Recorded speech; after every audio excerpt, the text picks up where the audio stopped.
Mark 7. Then came together unto the Pharisees and certain of the scribes which came from Jerusalem. And when they saw some of his disciples eat bread with defiled, that is to say, with unwashen hands, they found fault. For the Pharisees and all the Jews, except they wash their hands oft, eat not, holding the tradition of the elders.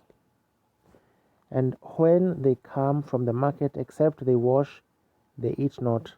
And many other things there be, which they have received to hold, as the washing of cups and pots, brazen vessels, and of tables. Then the Pharisees and the scribes asked him, Why walk not thy disciples according to the tradition of the elders, but eat bread with unwashen hands? He answered and said unto them, Well, that Isaiah prophesied of you hypocrites, as it is written, These people honoureth me with their lips, but their heart is far from me. Howbeit in vain do they worship me, teaching for doctrines the commandments of men. For laying aside the commandment of God, ye hold the tradition of men, as the washing of pots and cups, and many such like things ye do. And he said unto them, Full well ye reject the commandment of God, that ye may keep your own tradition.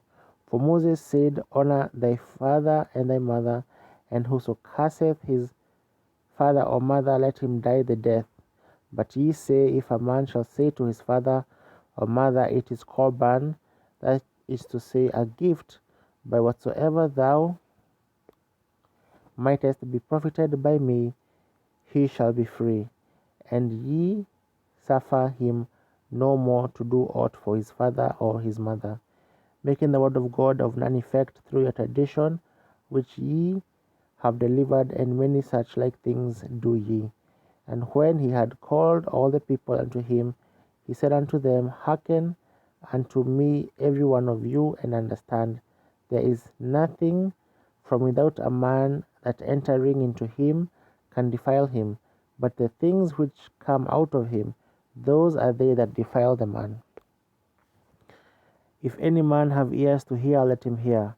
And when he was entered into the house from the people, his disciples asked him concerning the parable.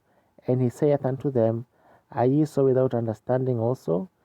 Do ye not perceive that whatsoever thing from without entereth into the man, it cannot defile him, because it entereth not into his heart, but into the belly, and goeth out into the draught, purging all meats? And he said, That which cometh out of the man, that defileth the man. For from within, out of the heart of men, proceed evil thoughts, adulteries, fornications, murders, thefts, covetousness, wickedness, deceit, lasciviousness, an evil eye, blasphemy, pride, foolishness. All these things, evil things, come from within and defile the man. And from thence he arose and went into the borders of Tyre and Sidon, and entered into an house, and would have no man know it, but he could not be hid. For a certain woman whose young daughter had an unclean spirit heard of him, and came and fell at his feet. The woman was a Greek, Syrophoenician by nation, and she besought him that he would cast forth the devil out of her daughter.